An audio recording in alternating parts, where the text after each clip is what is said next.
जय श्री राम। क्या हुआ जब उत्तरकाशी में भयंकर बाढ़ से भक्तों को बचाने आए स्वयं महादेव, और जो चमत्कार हुआ उसे देखकर आपके भी रोंगटे खड़े हो जाएंगे और आपका भी रोम रोम महादेव के नारे लगाने लगेगा। दोस्तों, जहां शिव स्वयं निवास करते हैं, जहां गंगा की कलकल ध्वनि में मंत्रों की गूंज मिलती है, वहीं एक दिन आकाश ऐसा फटा, धरती ऐसी कॉपी की बह गई हजारों जिंदगियां। लेकिन उसी विनाश के बीच एक परिवार की रक्षा करने स्वयं देवों के देव महादेव को आना पड़ा।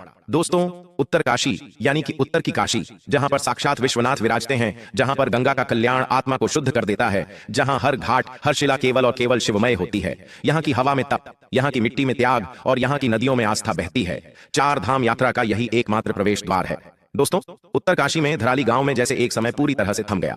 8 अगस्त की दोपहर में एक ऐसा विनाश आया जो हजारों जिंदगियों को चुप कर गया। आकाश में काले बादल छाए और दोपहर 1:45 पर एक बादल फट पड़ा। पलक झपकते ही खीर गंगा नदी उफान पर आ गई। कई फिर गंगा नदी में मलबा, पत्थर, चट्टान के टुकड़े, पेड़ सभी बहकर धराली गांव की ओर अचानक से बढ़े और धराली गांव पर टूट पड़े। करीब 50 से ज्यादा होटल, 500 से ज्यादा घर, करीब 1000 जिंदगियां अचानक से लापता हो गईं। मंदिरों के घंटे एकदम से चुप हो गए। लेकिन इसी विनाश में एक ऐसा चमत्कार सामने आया जिसने महादेव की आस्था पर और ज्यादा सभी को झुका दिया। आखिर क्या है यह चमत्कार की घटना? जानने से पहले महादेव के सच्चे भक्त वीडियो को लाइक जरूर कर देना। दोस्तों, आज की यह सच्ची चमत्कारी घटना आपको भी सोचने पर विवश कर देगी। वीडियो को लाइक जरूर करें और कमेंट बॉक्स में अपनी राय जरूर दीजिए और सभी लोग सच्चे मन से हर हर महादेव जरूर लिखिएगा। दोस्तों, उत्तरकाशी को उत्तर की वाराणसी भी कहा जाता है क्योंकि यहाँ की जो भौगोलिक और आध्यात्मिक संरचना है वह बिल्कुल काशी के समान ही है। दोनों जगह गंगा बहती है, दोनों में विष्णु और शिव और मां शक्ति के मंदिर मौजूद हैं। दोनों स्थानों में एक मणिकर्णिका घाट भी है। यहाँ का विश्वनाथ मंदिर भगवान शिव जी को समर्पित है, जो काशी के विश्वनाथ मंदिर की ही प्रतिकृति माना जाता है। इस मंदिर में भी शिवलिंग स्वयंभू और प्राचीन है। मान्यता है कि यहाँ दर्शन करने से काशी जैसे पुण्य की प्राप्ति होती है।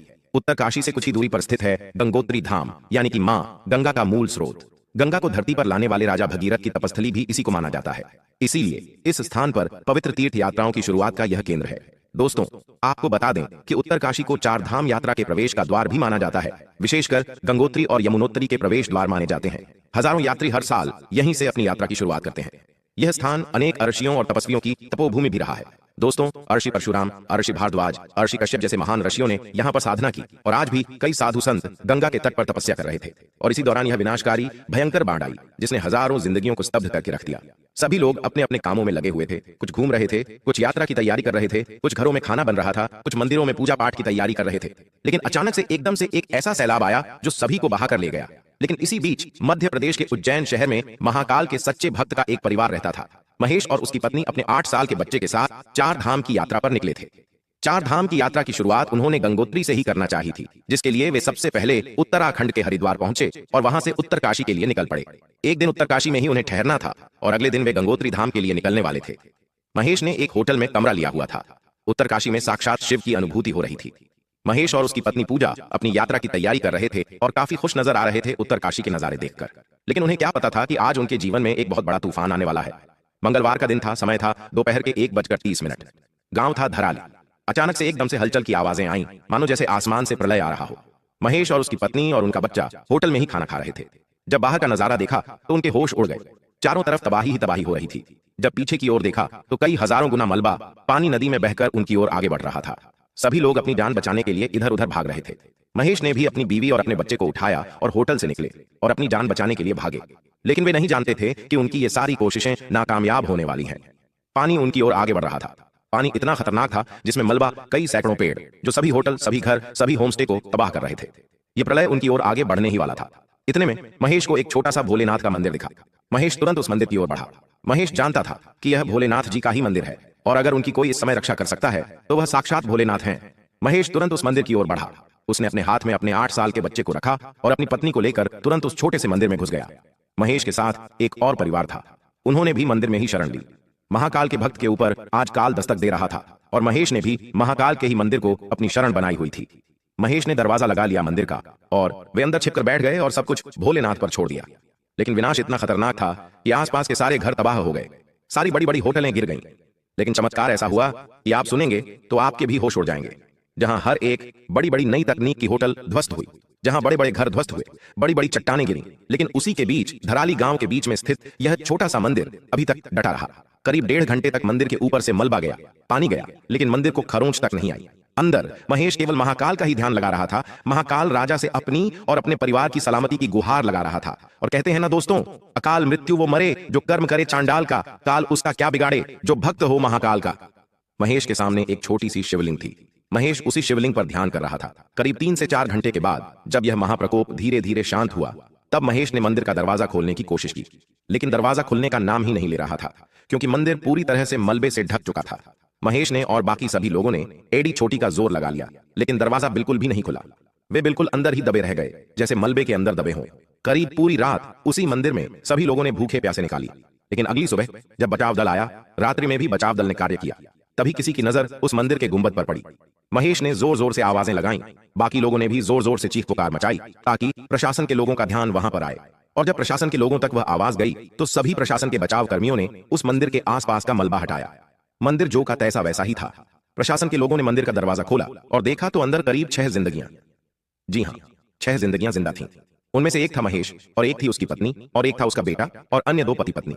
सभी प्रशासन के लोग देखकर हैरान रह गए कि यह कैसा चमत्कार है। जब महेश ने बाहर आकर देखा तो उसके पसीने छूट गए। चारों तरफ मलबा ही मलबा था। जो पहले एक गांव हुआ करता था, एक बसा हुआ क्षेत्र हुआ करता था, वह पूरी तरह से ध्वस्त हो चुका था। चारों तरफ मलबा पड़ा हुआ था। महेश को समझ नहीं आ रहा था कि आखिर उसकी जान बची तो बची कैसे। महेश समझ चुका था कि यह तो केवल महादेव का ही एक चमत्कार है। उन्होंने ही रक्षा करी है। अगर महादेव का चमत्कार नहीं होता तो यह मंदिर भी ध्वस्त हो जाता, क्योंकि उन्होंने साक्षात कालों के काल महाकाल के दर पर ही शरण ली हुई थी। तो आखिर उनका कोई बाल भी कैसे बांका हो सकता। दोस्तों, संसार डगमगाए, धरती का पे गगन चिढ़ जाए, पर अमर मन में भक्ति हो और होठों पर महाकाल राजा का नाम हो, हर संकट शिव की छाया में तपस्या बन जाता है। दोस्तों, यह भगवान शिव की कृपा थी या कोई अलौकिक शक्ति। सैकड़ों की तबाही के बीच एक छोटा सा मंदिर और एक परिवार, जैसे स्वयं महाकाल ने ही हाथ रख दिया हो, ऐसा प्रतीत हो रहा था। आज उत्तरकाशी धीरे धीरे फिर से खड़ा हो रहा है और वापस से खड़ा हो जाएगा। पर दोस्तों, हर दिल में केवल एक ही नाम है, भोलेनाथ, जो विनाश में भी भक्तों की रक्षा करते हैं। लेकिन सवाल यह उठता है कि आखिर देवभूमि में आए दिन ऐसी तबाही क्यों आ रही है। कभी केदारनाथ में तबाही, तो कभी उत्तराखंड के अलग अलग देव स्थानों पर तबाही। आखिर ऐसा क्यों? आखिर ये क्या संकेत है? आखिर विनाश क्यों हो रहा है? क्या कलयुग अपने चरम पर है दोस्तों? जिस धरती पर देवताओं के चरण पड़े थे, जहां राशियों की तपोभूमि हुआ करती थी, आज वहां पर ही स्वार्थ की आंधी चल रही है। कलयुग अपने चरम पर है और 4 धाम अब मौन पड़ा हुआ है। दोस्तों, जिस 4 धाम में पहले श्रद्धालुओं की भीड़ होती थी, जिस 4 धाम में पहले भक्त दिल से यात्राएं करते थे, भगवान का दीदार करते थे, आज वही 4 धाम पर केवल स्वार्थ ही स्वार्थ है। जहां पहले भक्ति होती थी, अब वहां पर दिखावा है। तीर्थ बन गए हैं दोस्तों टूर के पैकेज, और पूजा बन गई है एक सेवा शुल्क। जहां पूजा करने के लिए, भगवान के करीब से दर्शन करने के लिए हजारों रुपये लिए जाते हैं। नंगे पांव चलने की जगह अब कैमरे लिए लोग घूमते हैं। वहां पर जहां लोग पहले जल चढ़ाते थे, अब वहां पर केवल और केवल सेल्फी पोस्ट करते हैं। क्या यही भाव है दोस्तों भक्ति का? आप खुद ही बताइए। दोस्तों, वह जगह जहां शिव ने समाधि लगाई थी, वहां अब शराब की बोतलें मिल रही हैं, प्लास्टिक के ढेर लग रहे हैं। क्या पहाड़ इस बोझ को सह पाएगा? क्या लगता है आपको? इतने बड़े बड़े होटल बना दिए जा रहे हैं। कहां पर? देवभूमि में। इतने बड़े बड़े होटल बनाए दिए जा रहे हैं, नई नई टेक्नोलॉजी को लाया जा रहा है, घोड़ों पर खच्चरों पर अत्याचार हो रहे हैं, शराब पी रहे हैं लोग, यात्रा नहीं कर रहे, अब केवल घूम रहे हैं। भगवान की भक्ति नहीं हो रही, केवल और केवल एंजॉयमेंट हो रही है। दोस्तों, वो जगह जहां पर इतना मौन रहा जाता है, वहां पर आज शोर शराबा है। निर्मलता की जगह गंदगी है और संकल्प की जगह स्वार्थ है। तब की जगह यहां अब व्यापार बचा हुआ है। क्या यह भोलेनाथ को नहीं अखरेगा? जी हां दोस्तों, क्या भोलेनाथ को नहीं अखरेगा? आप ही बताइए। आपको बता दें, जब धर्म की हत्या होती है तो शिव केवल त्रिनेत्र नहीं खोलते। जी हां दोस्तों, जब धर्म की हत्या होती है तो शिव केवल त्रिनेत्र नहीं खोलते, वह जलजले बनकर बहते हैं, वह बादलों में गरजते हैं, वह नदियों को उफान पर भेजते हैं। न्याय, जी हां दोस्तों, न्याय भेजते हैं। ब्रह्मांड के नियंता भोलेनाथ शांत हैं, पर अंधे नहीं हैं। हर पतन का हिसाब प्रकृति अपने हिस्से से, अपने तरीके से करती है। दोस्तों, बाढ़, भूस्खलन, बादल फटना, ये केवल आपदा नहीं है, यह एक चेतावनी है। दोस्तों, अगर तीर्थ को पर्यटन बना दिया जाएगा तो देवता वहां से चले जाएंगे, और जब देवता रूठते हैं तो देवभूमि भी विनाश का मार्ग ही चुनती है। दोस्तों, हमने उत्तराखंड में 2013 में आई बाढ़ से देख लिया है कि क्या विनाश हुआ था। उस समय शिव की भक्ति केवल घंटी बजाने से नहीं होती, बल्कि नियम निभाने से होती है। और अगर हमने नहीं समझा तो अगला प्रलय सिर्फ गंगा में नहीं, हमारे अंतर्मन में भी होगा। हर हर महादेव कहना तो आसान है, पर हर हर महादेव को जीना कठिन है। दोस्तों, अब भी वक्त है, 4 धाम को फिर से 4 धाम ही बना देना चाहिए और सरकार को फैसला लेना चाहिए। तो दोस्तों, अगर वीडियो अच्छी लगी हो, वीडियो अगर पसंद आई हो, और मेरे द्वारा बताई हुई बातें में अगर कोई भी आपको वजन लगा हो, तो कमेंट में जरूर बताइएगा। अपनी राय इस मुद्दे पर जरूर दीजिएगा और इस वीडियो को शेयर कर दीजिएगा जितना हो सके। अभी के लिए